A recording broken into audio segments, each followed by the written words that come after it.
Stevenson. I'm the Executive Director of our Society of Professional Women program at the Mainline Chamber of Commerce. Thank you all so much for being here today. This is one of our newer members of the Chamber. It's a really unique space. You can see the cool pictures of the old fire company, and the restaurant upstairs has some unique touches as well. So before we start today, we of course want to thank our sponsors, which you could see on the what do we call this? Screen behind me. It's been a crazy morning, but I wanted to make sure that we take time to thank them. And we have a great video provided by one of our sponsors, B101. So we'll share that with you now. I'm Jen Ryan. So I am Jen from Jen and Bill in the Morning here on Philly's B101.1. And B101 is so happy to be a sponsor of the Society for Professional Women. And we want to welcome you to today's event, which could not happen without our sponsors. So I'd like to take a minute right now to thank them. Champion sponsor, First Trust Bank. Employee benefits sponsor, My Benefit Advisor. Women's health sponsor, Mainline Health. Communication sponsor, Comcast Business. Diamond sponsor, B101, Women Helping Women Peer Mentoring sponsor, Univest.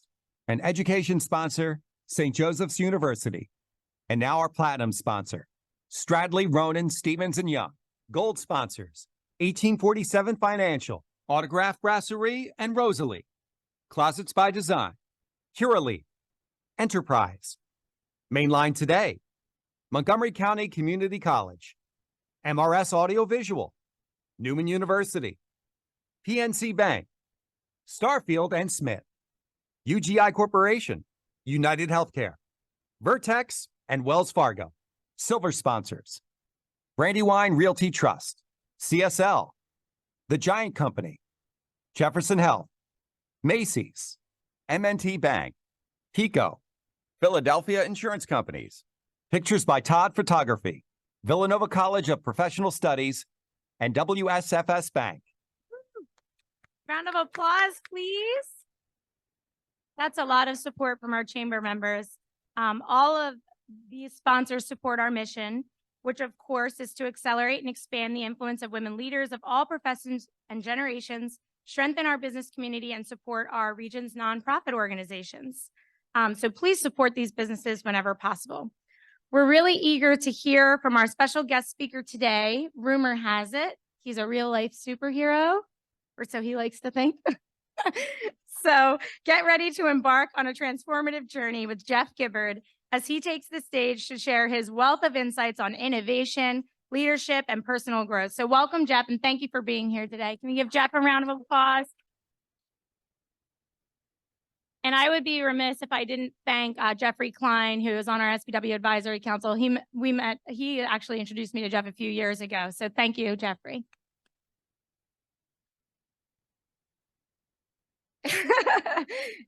So courtesy of our champion sponsor, First Trust Bank, all of our attendees will receive a signed copy of Jeff's book, The Lovable Leader, Build Great Teams with Trust, Respect, and Kindness. And if you didn't get it signed before the luncheon, Jeff is going to stay a little bit afterwards, so make sure you stop by his table.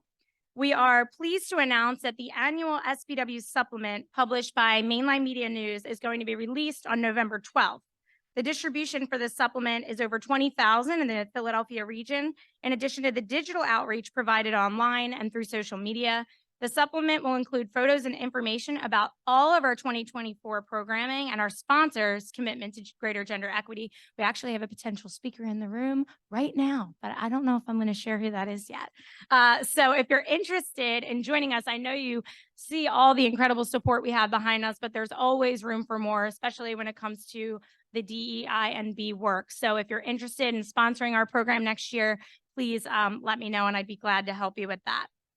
So next week, I just have a few chamber announcements. So next week, we actually on Tuesday, September 19th, have our inspirational breakfast with Howie Roseman. And there are still a few tickets available. So if you're interested in that, please visit mlcc.org and register for that event. The Eagles game is tonight. Go Birds. Woo! So make sure if you're interested in coming that you do. We also have our red carpet dinner announced for October 25th. And it's Madeline Bell from CHOP, the CEO of CHOP. And she was an incredible speaker for SPW a few years ago, a really high attendance. She's amazing. I highly encourage you to attend that event if you have not before. And our next SPW event is actually in person on Thursday, October 12th with Cheryl Rice. We'll be at the DoubleTree Hotel in King of Prussia. So you can find all of our events at our website, mlcc.org, as well as our SPW at spwmainline.com. You can continue to help us serve you by taking our surveys after the event. Let us know how you enjoyed anything from the venue to the speaker themselves, ideas for future speakers, and of course by interacting with us on social media using our hashtags MLCC and SPWmainline.com. And last but not least, one of our sponsors and partners, Mainline Today, which there's more of these magazines at the front registration table, has their their Power Women event in October, and we're a partner with them on that each year. And our chair of our Mainline Chamber Board, Debbie McCabe from Berkshire, is on the front cover. So I had to give Debbie a little shout out. And there's also a lot of other chamber members, and Kim Wright, who sponsors SPW, Nothing Bun Cakes. There's a lot of our chamber members that have been featured. So we're really proud and want to congratulate you. So can we give Debbie and all of our other winners a round of applause? Okay. Pathways to Housing PA is our featured nonprofit today. So I'd like to thank Valerie and her team for being with us to share more about their important work. Giving back to the nonprofit community is a big part of the SPW mission. And in just over a decade, the SPW program has awarded over $80,000 to our local nonprofits. And we are thrilled that communication sponsor Comcast Business donates a $1,000 check to each nonprofit at all of our trademark events. So it's now my pleasure to introduce the Senior Marketing Specialist, Kira Gensler, to today's program. Kira is actually currently in our Women Helping Women mentoring program right now. And there are a couple other mentees that are in the program in this room today and some past mentees. So if you'd like information on that, we'll begin recruitment for next year's class in November. So Kira, come on up.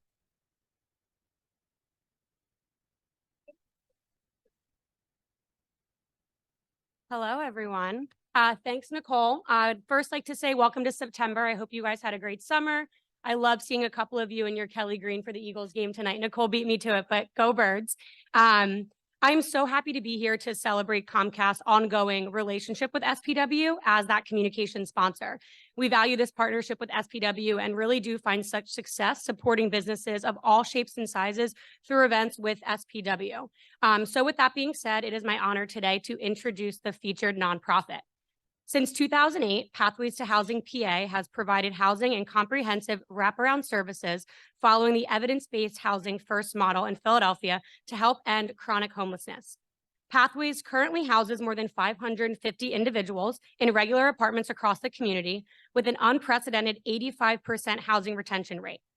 These same participants would be considered not housing ready in other programs. At Comcast Business, it is our shared commitment to support and give back to local organizations like yours that are making a difference. In appreciation for all that you do, it is my honor to present you with this $1,000 check from Comcast Business. Please welcome Vice President of Advancement and Special Projects, Valerie Johnson of Pathways to Housing PA, to share more about their important work and its impact in our region.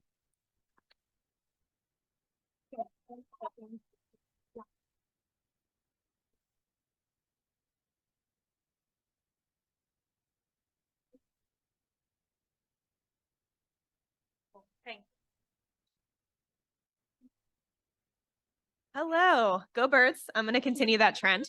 My name is Valerie. Thanks for letting us come and talk with you briefly today about what we do at Pathways to Housing PA. We already covered kind of the basics of what we do, so I actually want to tell you about one of our specific programs called the Philadelphia Furniture Bank. So the Philadelphia Furniture Bank was founded in 2014, mostly because our CEO was tired of people saying somebody should start a furniture bank in Philadelphia. So she took it upon herself to do it, and we are now furnishing about 1,400 homes every year for individuals and families exiting homelessness. And what that means is they come in, they have an appointment, they walk our showroom floor, they choose an entire household's worth of furniture, and it gets delivered to them next day. So it's an amazing program. However, funding for this program is really difficult because we don't have a government funder who pays us to do this work.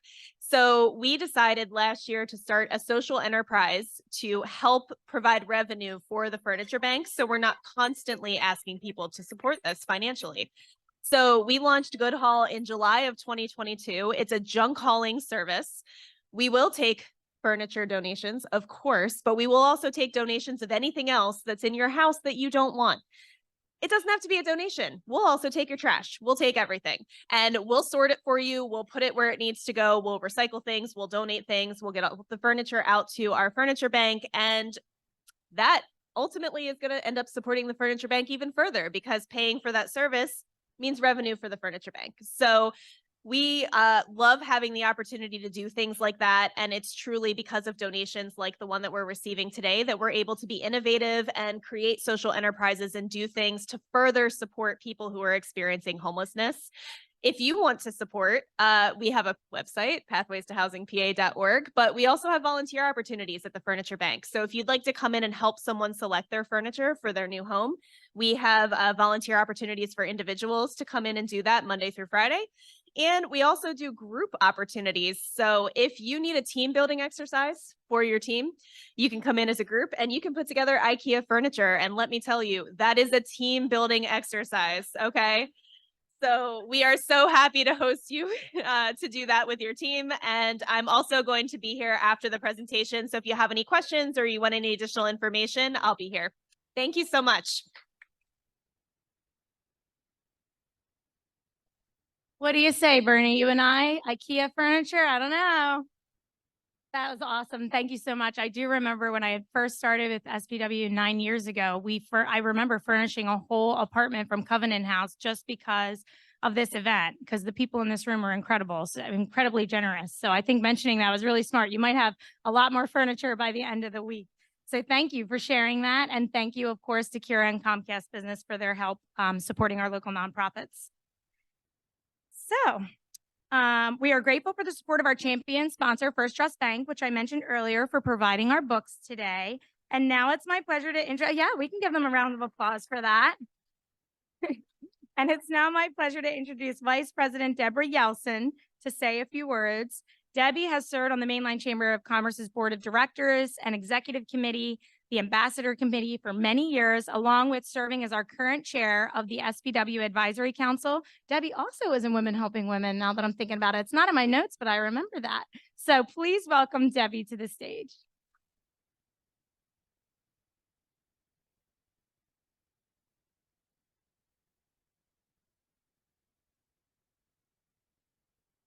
I don't know about you, but I think the energy in this room is fantastic. I love the venue and definitely go Birds. And we'll get to that in a minute. So some of you probably know that First Trust is a family-owned bank. We've been around for almost 90 years. And First Trust embraces female leadership in all levels in our corporation. So it just makes sense that we're the champion sponsor for SPW. And it makes sense because we invite our employees as well as our guests to attend these wonderful events. We also encourage our employees to attend the Women to Women mentoring, as I also attended, as well as the workshops. So those are all the kind of things that we as a company embrace. On another note, did you know that First Trust is the official bank of the Philadelphia Eagles? So I just want to take, because everybody knows tonight is the night. I can tell you everybody in my organization today is wearing their Eagles stuff and I couldn't do it. But they had a kickoff this morning. And one of the wonderful things that they're doing for anybody, if you are attending the game, any of the home games, First Trust has a whole area set up. If you go before the game, you can spin the wheel. You might win an autographed jersey, an autographed football, tickets to a game. And if you can't get to a game, you can do it online, firsttrust.com. And in addition to that, we're doing an event where you have the opportunity to win $150,000 to go towards your mortgage. That's all online, firsttrust.com. Okay, that's enough about First Trust. So I do have the pleasure of introducing our speaker today. So our speaker today is many things: an author, a strategist, a podcaster, And according to his LinkedIn profile, a superhero. I want to hear about that, Jeff. So Jeff Gibbard is the author of The Lovable Hero, A Lovable Leader, a handbook for new managers about how to build great teams with trust, respect, and kindness. He's also the co-founder of Super Productive, a neuro-inclusive productivity consultancy. Jeff is a purpose-driven professional who is on a mission to make this world a kinder, safer, and more equitable place. Please join me in welcoming Jeff Gibbard to the stage. Thank you, Deb. Thank you so much. First things first, I got to get this podium out of the way. It's like between us, you know? Oh, and while I'm doing this, go Birds. It wasn't obligatory. I am a fan. I feel like everyone remembers their first car. Does anybody here remember their first car? Shout it out. What was your first car? Okay, don't shout it out. I can't hear you all at once. Let's just pick one person. Raise your hand. What was your first car? Ford Escort. That's little, right? Kind of little, right? I feel you on that. Anybody here drive an SUV as your first car? Anybody? What'd you have? Nissan Pathfinder. That is great when you go off-road. Escort, not so much. All right. All right. So let me tell you about my first car. Does anybody know what this is? Has anybody seen this car before? Does anybody know what that is? No? No? Now, this is the Honda Insight. It was the first hybrid car released in the United States.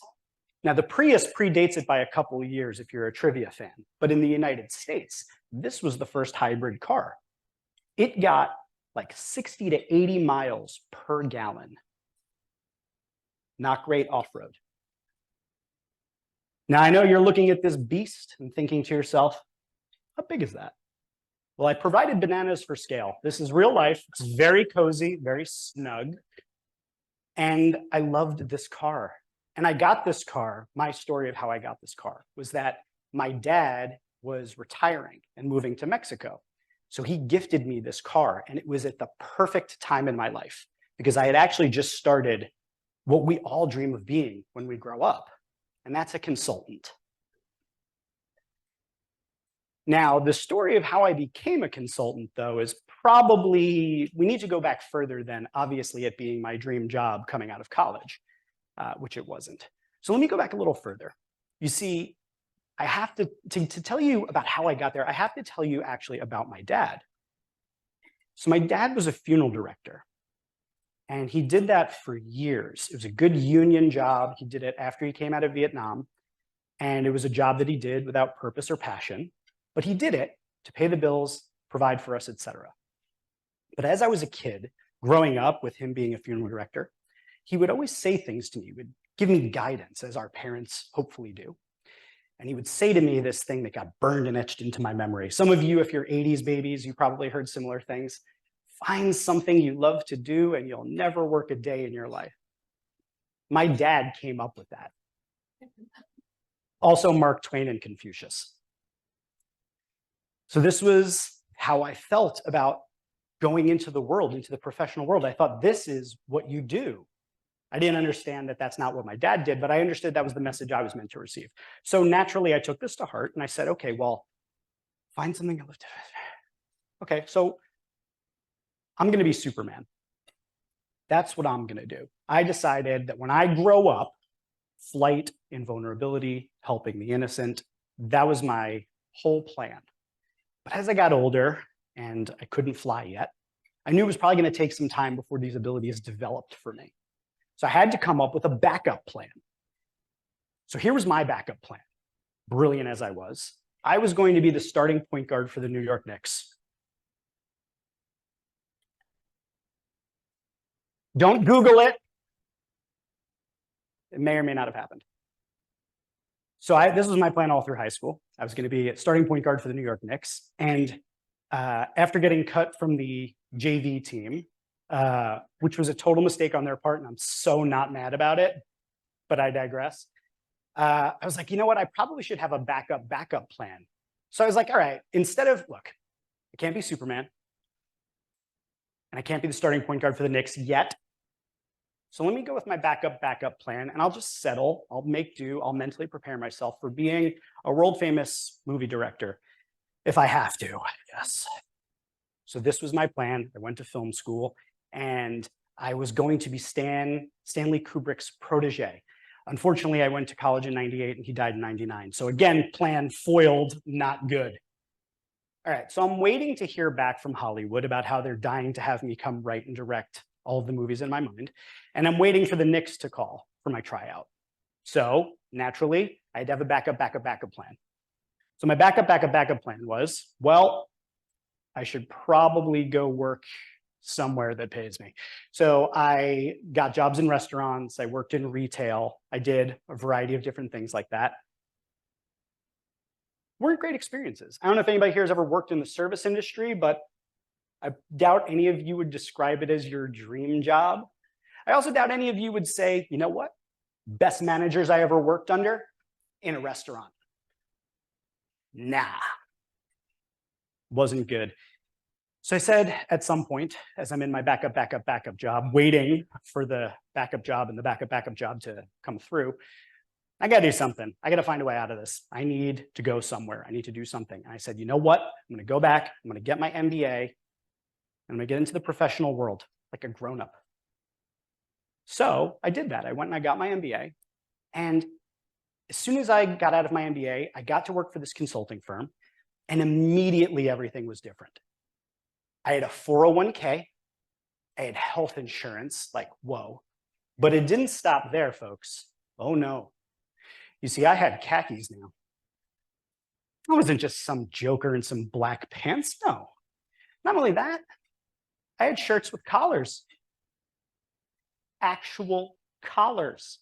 And listen, I don't want to brag to any of you, but I do have the stage, so I'm going to take my moment. But I was using Outlook. It has a calendar, tasks, and email in one program. Like, what? What's this? Okay, so I'm now a professional. I'm now a grown-up. We can all agree on that. I look like a grown-up. All right, so I have this consultant job. Sometime around 2008, 2009, I don't know if any of you remember this, but a big storm hit the Northeast. Does anybody remember what the media was calling it? Anybody? Shout it out if you heard it. Boom! Snowmageddon.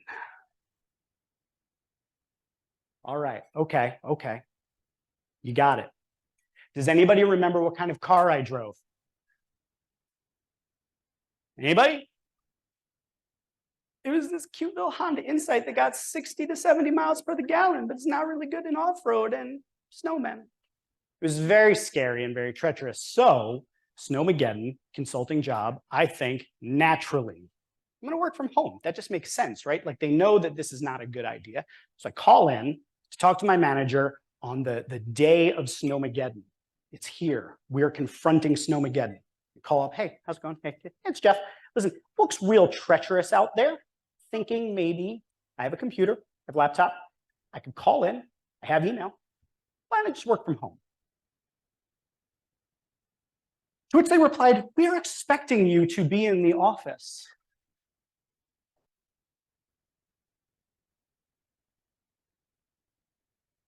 But why? Okay. So I hop in my little car, drive myself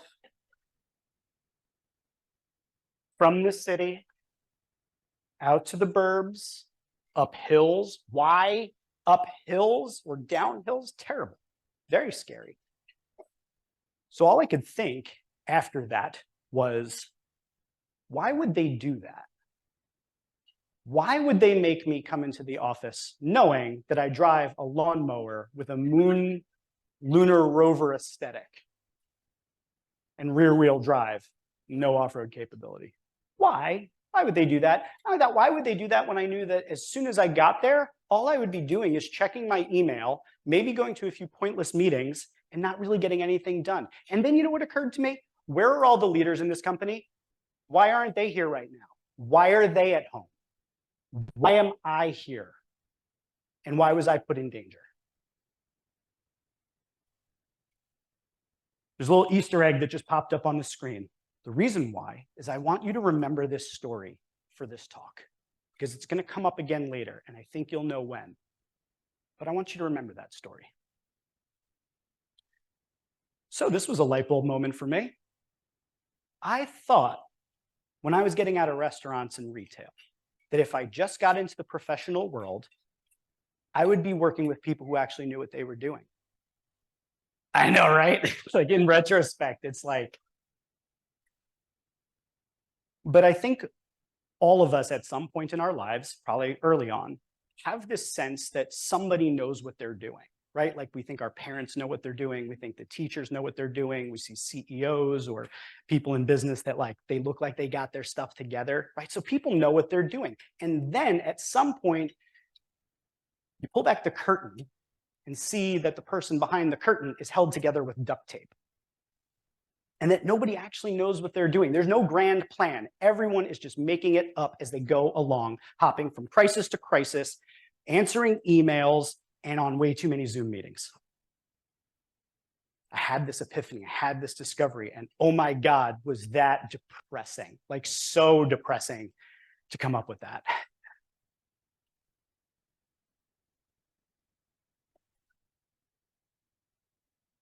When I realized that it wasn't just restaurants, it wasn't just retail, it was everywhere. It was an epidemic of management. I couldn't unsee it. And I talked with friends and I talked with other colleagues, and the same stories kept coming up. This idea that we were just numbers, that what mattered was the bottom line and how it advances the company. And we ceased to be people once we walked into the office, and we were instead part of a machine that was meant to generate some outcome. And I just couldn't unsee that. I just pictured in my mind this sort of like livestock thing like this, like these dreary places that we languish in cubicles. And I wondered, is there a better way to do this? Can we have more than this? And that idea stayed in my mind for a lot of years. And today, what I really want to talk about is this idea that we don't have to stay here. We have a choice to do something different. We can have better relationships at work. We can have more purpose. We can treat people better. We can care about their safety and well-being. And we can, as leaders, all of us in this room, try to make our dent in the universe. That's a question I ask every guest that comes on my podcast. What's the dent you wish to make in the universe? And I'd ask you just to consider it at some point for yourself. All right, so what does that look like? Well, the first thing I want to give you as a key takeaway, I'm going to have 5 of these, by the way. So for my note takers, you see this? That's a note. We associate leadership with a job title. That's kind of how it goes right now. We listen to and we read books written by CEOs and captains of industry, and that's what we mistake leadership to be. We see the title and the act of leadership as being the same thing, but I believe that those are not the same thing. I believe what you are seeing there, when you see it effectively, is a mindset. Leadership has nothing to do with your title. And every single one of us that has had more than one job or has worked for someone and not just ourselves, although sometimes being your own boss, like that guy could be kind of a jerk.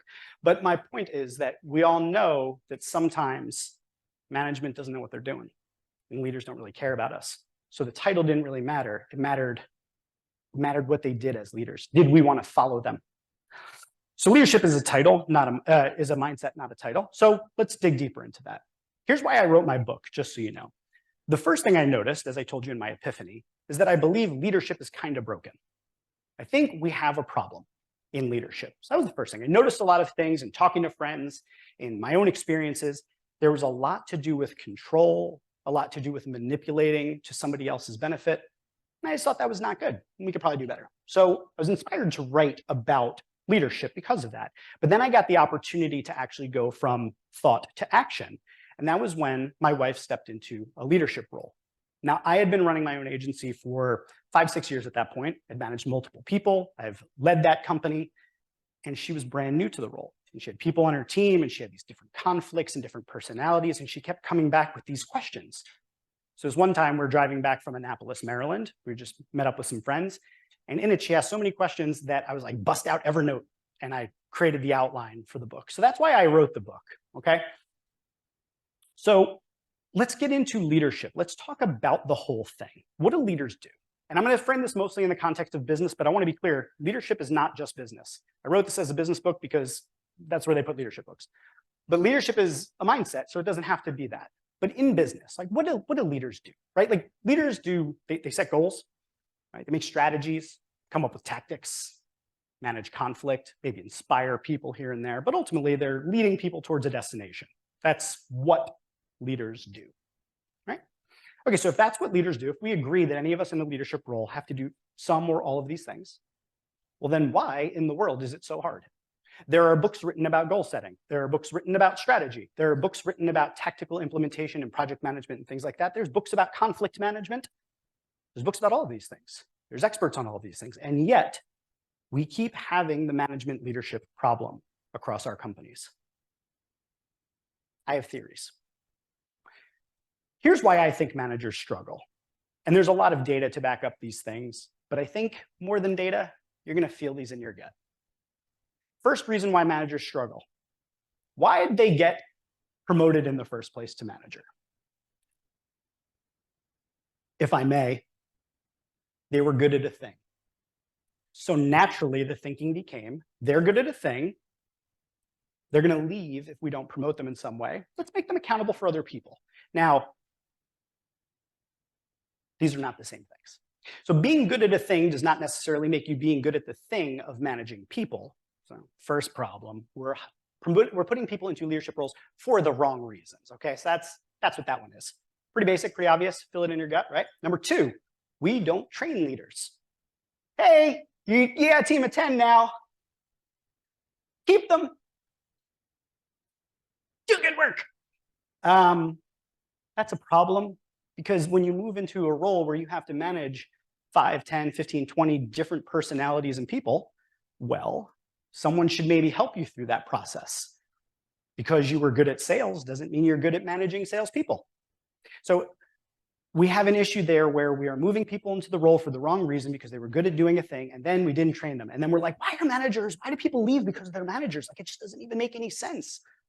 It makes perfect sense when you think about it.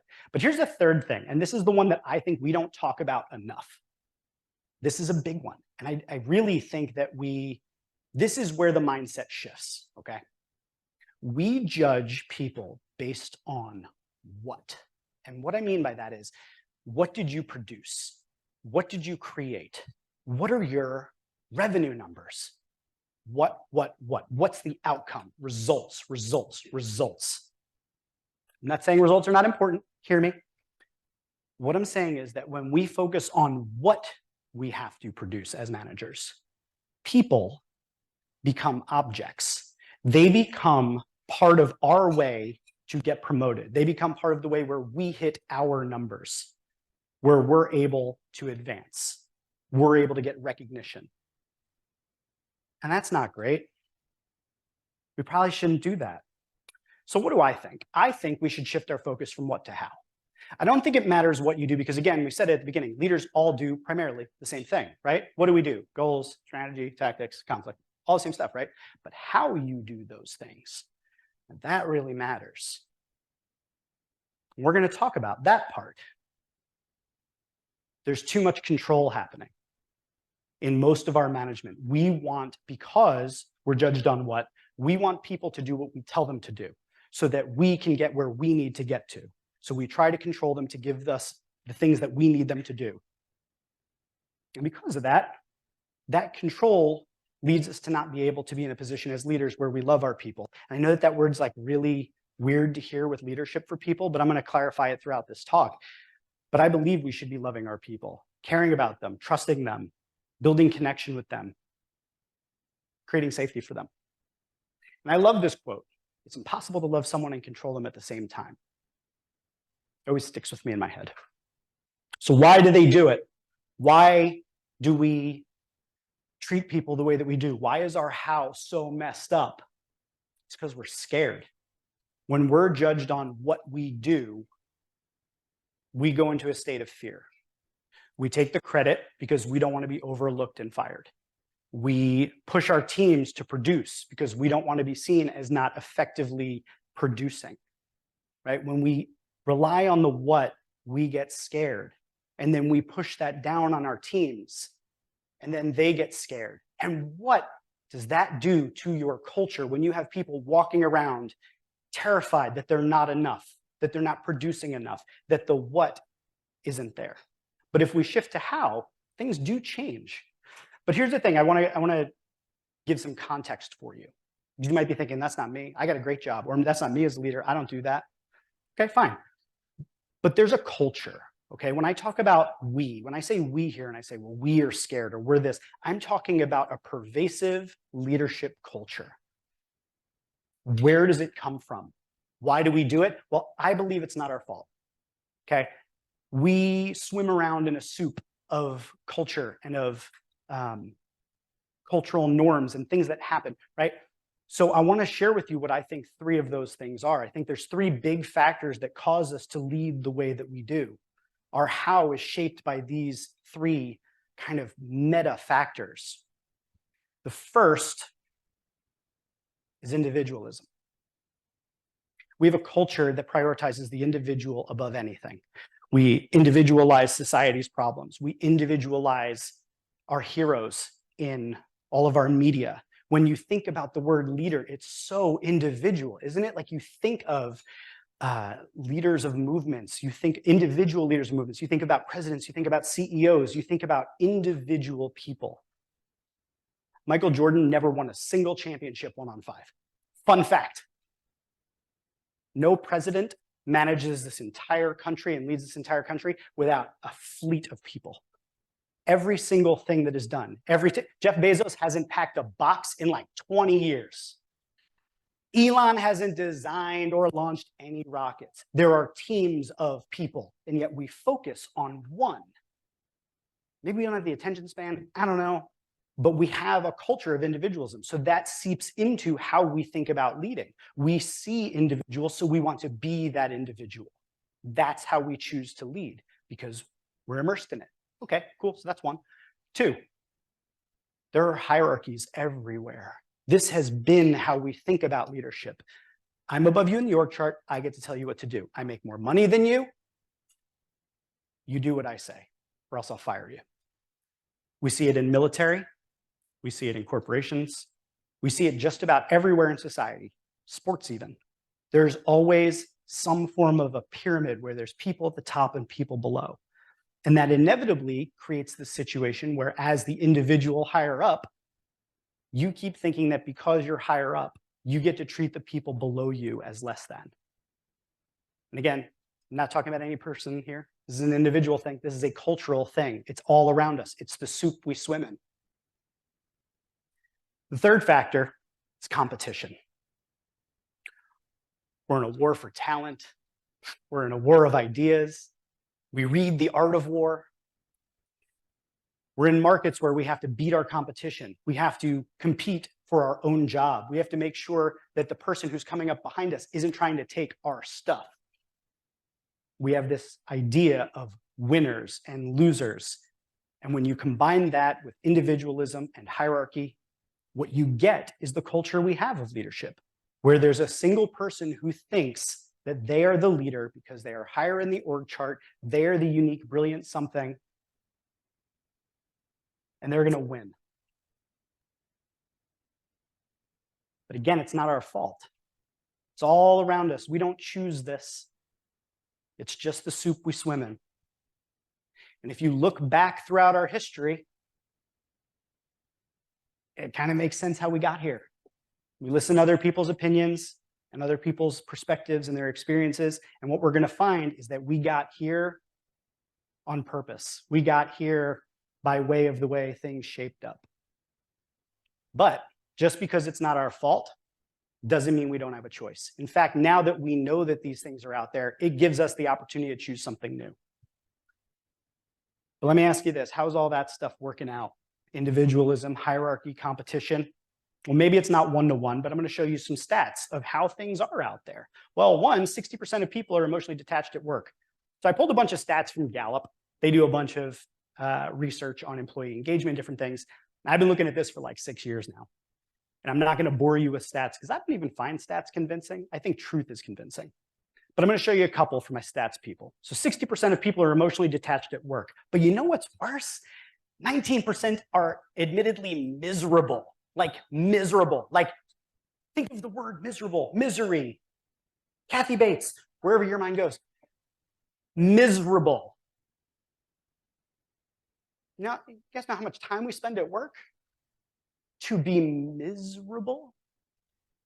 That's brutal. I can't imagine that we would allow that to go on. That's 1/5 of the, 1 out of every 5 people in here, if we're doing the math, is miserable at work. Not you guys, but you get what I'm saying, like by the math, that's what it's like, right? Okay. Let me tell you about some of the reasons why people stay. So again, I told you I'm not going to bore you with like the stats of it, but I went through year after year after year after year and looked at what Gallup put out into the world about why people say they stay or why they go and what they want. The first one is opportunities for growth. This makes sense, right? We're at work and you don't see any development opportunities. What are you going to do? You're going to go somewhere else where they want to develop you, or where you have the opportunity to move up, because we got families, we got mortgages, we got things going on. So we want opportunities to grow. We also, as humans, naturally don't want to stay in one place. Time passes us by, we perceive it. So we want the opportunity to grow. So that's one of the things that people look for in a company. It's one of the reasons why they stay. It's one of the top 3. Next one, strong sense of purpose. Now more than ever, I even hate saying that, but it's true. Now more than ever, post-pandemic, as we're watching all the things unfold, don't you want to actually do something that matters while you're there? Like, don't you just want it to mean something? Don't you want to feel like your time here is valuable and not just like a way of punching the clock and getting home? And people who have a strong sense of purpose and are engaged at work tend to have much lower rates of burnout, and they have lower attrition rates in companies that have people who have a strong sense of purpose. So these things are really important. When people say, I don't feel connected to the purpose of the company, what are they going to do? They may look for somewhere where they feel a strong sense of purpose, where they know that their work has meaning and is a reflection of them. Third one is a longing for connection. And this one was like a little weird when I found it, because it feels funny to say you're looking for connection at work. But like, let's be real. We make friends at work. We also don't want to hate people at work. Like, you ever been somewhere where you're like, oh my God, this person, they drive me insane. No one wants to stay there. No one wants to stay in that department. You want to find a way out. But when you have great relationships at work, when you have a sense of connection and good relationships with people, best friends. I met one of my best friends at that consulting firm. My business partner was a client of mine. And another one of my best friends is somebody I work with all of the time. I think relationships matter in every aspect of life. And the idea that this would feel funny to us comes from that statement that, oh God, I hate it so much. I don't even want to say it out loud. It's not personal, it's business. I hate that. Everything is personal. You can tell me it's not personal when you lay me off? What? Feels pretty personal. Mortgage, healthcare, food, shelter, things. Feels pretty personal. Relationships matter at work. Purpose matters at work. Opportunities to grow and be better at work matter. Here are the other ones though. Preference for coaching, a leader who amplifies their strength, and the need for flexibility. Do I need to even show any of you in here a statistic for that not to feel true to all of us, right? Don't we want people who care about our development, want to give us opportunities for it, want to coach us and help us through there, who want to look at our strengths and say, you did great, that was awesome, you are really good at that, instead of the person that in spite of anything you do finds that one weakness you have and they're like, you know, your email response time is really, sorry, that's a trauma for me. What does a leader look like who adheres to these things? They care. They're invested in people's success and their growth? You got to have trust there, right? Like there's just simply no way you're going to be able to do any of this stuff if there's not a good relationship and good trust there. All this stuff has nothing almost to do with what? It has almost everything to do with how. All right, so let me tell you about the way of a lovable leader. Lovable leaders prioritize care, trust, and safety. Those are the 3 pillars of lovable leadership. Write it down. Care, trust, safety. Walk out of here with those tattooed on your arm and marker or a note. You're good to go. But there's more. Okay, so let's talk about care. What does care mean? Care, in the way I think about it, is there's a lot of different ways that it does show up and a lot of ways it doesn't show up. So up here, this is a bereavement policy. When real life intersects with business, let me stop you right there. Real life doesn't intersect with business. Business intersects with real life. I've seen companies bungle time off for someone losing a loved one. And they're like, when are you going to be back in the office? Do you think we could get that report by next Friday? They just lost someone. Like, what are you doing? I had a front row seat to watch somebody get laid off. This was awful. I had a front row seat to watch someone get laid off right before the holidays when they had previously come to us a couple weeks ago and said, hey, I'm thinking about making a big financial decision in my life with my girlfriend, and I just want to make sure that my job is safe. And my partner at the time looked him right in the face and was like, yeah. 2 weeks later, fire him right before Christmas. Like, what? That is not care. How are we going to be like this? You can't do it. How do you show up in care? It's all about how you stand and what you stand for. 1, you have to stand for all of your people against each other as a team. You have to stand up when you see something, you say something. You stand up for each and every one of them for their safety and for their ability to show up as their full selves. But you also have to stand up for them against outsiders. You got a client that's talking about one of your teammates in a way that's not really respectful, you stand up for them. Real leaders stand up for their people. And here's the one that we often don't think about. As a leader, we have to stand up for people against themselves. When you see one of your people that doesn't believe in themselves, you got to step in there and protect them. Because those voices that we all have in our head that tell us we're not good enough, we're not enough, someone's got to step in and intervene if they're not. So we have to stand for our people. So one of the ways we show care is we have to think about the person, not the employee. All right, let's talk a little bit about trust. How do we build trust? How do we do it? Well, trust is consistency. Trust is the expectation that the things that you believe will be true, that they will happen. And obviously there's things like honesty and transparency. Those are great ways to build trust, but trust is built over time. Now, I can't tell you everything there is to know about trust today, but I am going to give you something really cool. So get your notes ready if you want to take them. This is a framework that you can use. And I told some of you in the book line about this. This is one of the most important things you will walk out of this talk with. Trust me. It's called sitting on the same side of the table. This is a conversation framework that works at work, at home, in any relationship you have. If you want to build trust with people and have deeper, richer relationships, sit on the same side of the table. I'll explain. Sitting on the same side of the table is the idea that when you're sitting across from each other, it's an adversarial position, right? You're looking in opposing directions. When you sit on the same side, like when you're in a booth at a restaurant, you're looking the same direction. Same goals, same ideas, you're on the same side, okay? So here's how you do it. It's a 6-step process. You don't have to remember all 6 steps. You can probably summarize these or group them. The first one is set the table. Whenever you're gonna have a conversation with anyone, you wanna set up what are the goals of the conversation. You want to set them up for any emotions they might have come up during that conversation. And this one's really important. You wanna get their consent to continue that conversation. If you cannot get their consent, do not pass go, do not move past step 1. Every good conversation requires consent from both parties. So if you have to have a tough conversation with a colleague, the conversation will have to happen, but you have to make sure that the ball is in their court for when they're ready to have that. And you want to make sure that you set them up for the emotions they might feel. Hey, in this conversation, you might feel a little defensive. My goal is I want to get to the other side of this, make sure we have good next steps, and we can move forward. Are you okay with that? Can we have that conversation now? Okay, step 1. Step 2, shut up, just listen. Ask them a question and let them tell you their perspective. Understand them. Listen to what their experience of this issue is, whatever it is. If you're married, trust me, you should already be taking notes. Listen. Listen to what they're saying. And not only should you listen, but step 3, be curious. Practice curiosity. Keep asking questions. Do not leave this stage until you feel like you deeply understand that other person. You want to really understand where they're coming from because you cannot find solutions if you're not on the same page. Step 4 is to validate them. This is so hard for people. Somebody just tells you about their hopes, their dreams, their fears, what's going on. And what do? We jump in and we judge it. We tell them what was wrong with their perspective or why they were wrong about it. Psh, conversation over. They're like, okay, well, 1, I know it's not safe to talk to you anymore. I definitely don't trust you. And you didn't really even hear what I just said. You just wanted to find a way to tell me I was wrong. No, doesn't matter. Doesn't matter what. I think the earth is flat. Okay, I understand that you think that the earth is flat. Validate.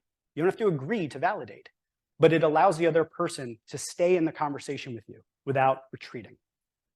Next, align. So now that you've heard their perspective, now that you've validated their perspective, now you want to talk about where your goals weave together, okay? We both want this thing. Now you're having a conversation together from the same side of the table. This could look like, if somebody says, I want to have a promotion and you want them to get some sort of report in or hit some milestone, you say, hey, let's find a way to weave these 2 things together. I want to advocate for you. You want to hit these milestones and get this. Let's figure out how to make it happen. And the final thing is to close the loop. You can't just leave the open-ended. What are the next steps? And then again, consent. So if there's a next steps or if there's something you've recommended, you want to say, hey, are you cool with that? Did everything that we talked about land with you? Did I get anything wrong? Think about how that builds trust with someone. If you took this entire perspective, you let them know what the conversation is going to be about, you tell them how they're probably going to feel, you listen to them, you ask them questions, you validate their perspective, you find a way to bring your 2 things together, and then you close that loop and make sure that you're on the same page moving forward. How powerful is that? This has been amazing for me for years. I coach people on this. It's fantastic. Trust me, steal that framework. There it is, if you want to take a picture of it. I only have a little bit of time left, so I'm going to finish this out. Building a culture of safe travels. So safe travels is the 3rd pillar of lovable leadership. Safe travels is a clever little combination of 2 words, 2 ideas. 1, building safety, and 2, having goals. So it's not just about safety, and it's not just about destinations, the goals. It's about making sure that if you have a destination, that people feel safe to get there. That means that when they give you ideas, that you validate those ideas and you listen to them. It means that you make sure that people are safe to fail. You have to make sure that the journey is safe. And I love this illustration because I think it's really clear when you say, I'm going to take a flight to New York to Los Angeles. Okay, well, that's the goal. You want to get to Los Angeles. But if the doors swing open at 30,000 feet, you don't want to fly anymore. Hope nobody's flying phobic. Sorry. Okay, so why should you walk the path of the lovable leader? We arrive at the why question. Why? Well, aside from all the reasons that basically if you follow what Gallup has said in all of their polling and you feel it in your gut and you know it to be true, that when people are purpose-driven and engaged and have trust, respect, and kindness at work, that they're probably going to stay longer and be more profitable and all of those things. Okay, so aside from that, you have greatness on your team that is scared to come out. How do I know? Because that was me. I'm what I call psychologically unemployable. And I say that lovingly to myself. I cannot have a job. I cannot have a boss. It's probably because, in addition to being ADHD and autistic, I think I have a PDA or ODD profile, which basically means don't limit my autonomy and don't tell me what to do. It's rough. But at every job I did have, there were moments where I wanted to share my gifts. I wanted to help. I'm good at stuff. I really am. Not good at everything, not good at a lot of the things that I'm supposed to be good at, but I'm good at a lot of things. And the thing is if they can't take me at my hyperfocus, they don't deserve me. Or I'm sorry, if they can't take me at my executive dysfunction, they don't deserve me at my hyperfocus. So I had these feelings of not being safe at work.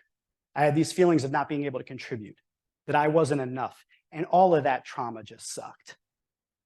If you follow the lovable leader framework, care, trust, safe travels, you'll allow people's greatness to come out. People who are otherwise scared, who might otherwise leave and deem themselves psychologically unemployable and only work for themselves for the rest of their lives. Nobody gets those gifts anymore unless they hire me. How you lead matters. Not just what you do as a leader, but how you lead matters. This is my dad. I told you he was at the beginning of the story. What you don't know is that on May 4th, which is my daughter's birthday, he passed away this year.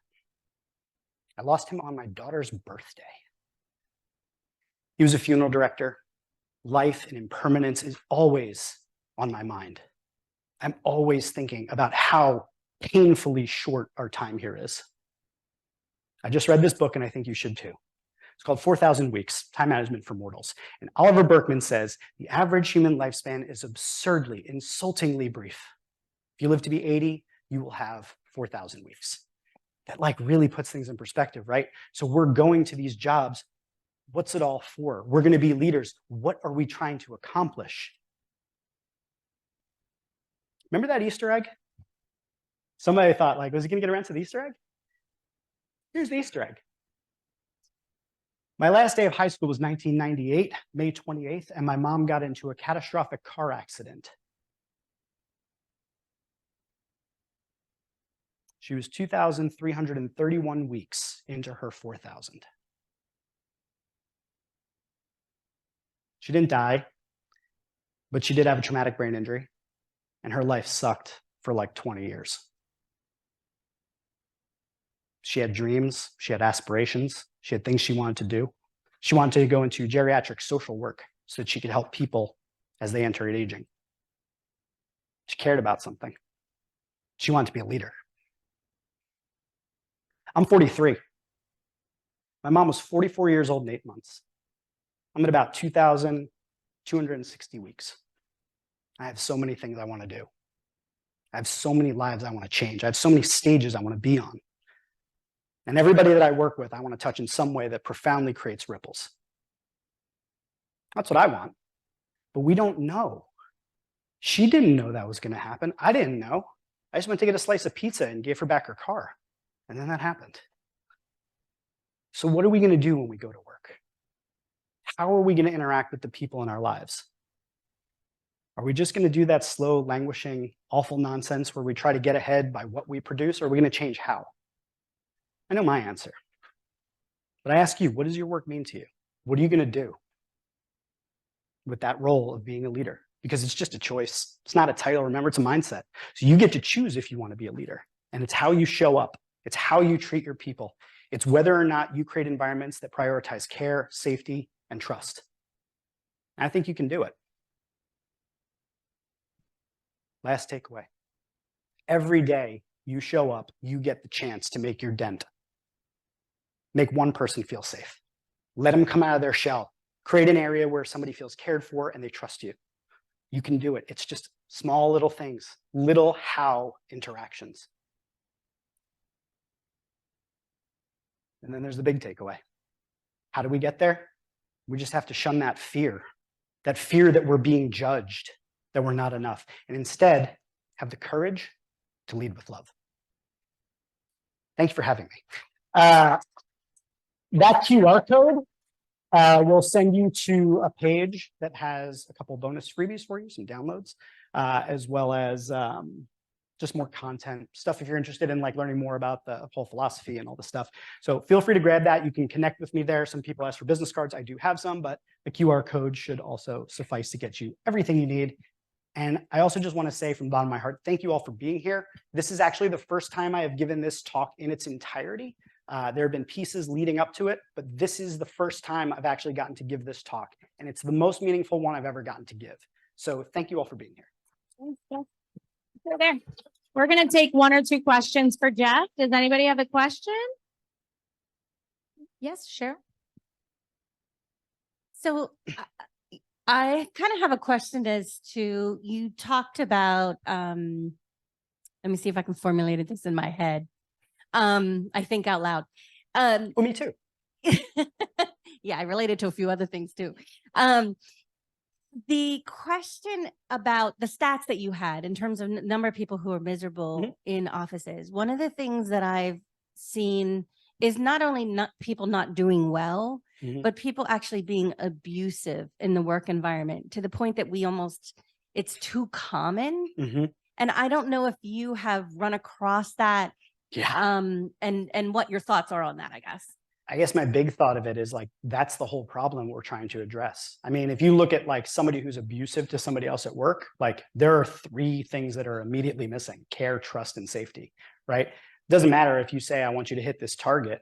But if I don't think you care about me, like a point I didn't mention earlier, but like if we care enough about someone to hire them, we should care enough about how we fire them, right? So even when you're dealing with people that you're letting go from your team, you should care about their well-being as people. So when you're dealing with somebody who's abusive, I mean, for one, the whole idea of we stand up for each other, that should be like when you build a culture of standing up for what's right and caring about one another, then that abusive person, we unified stand up against that. We talk to them and we say, that's just not going to fly here. We're not going to talk to each other that way.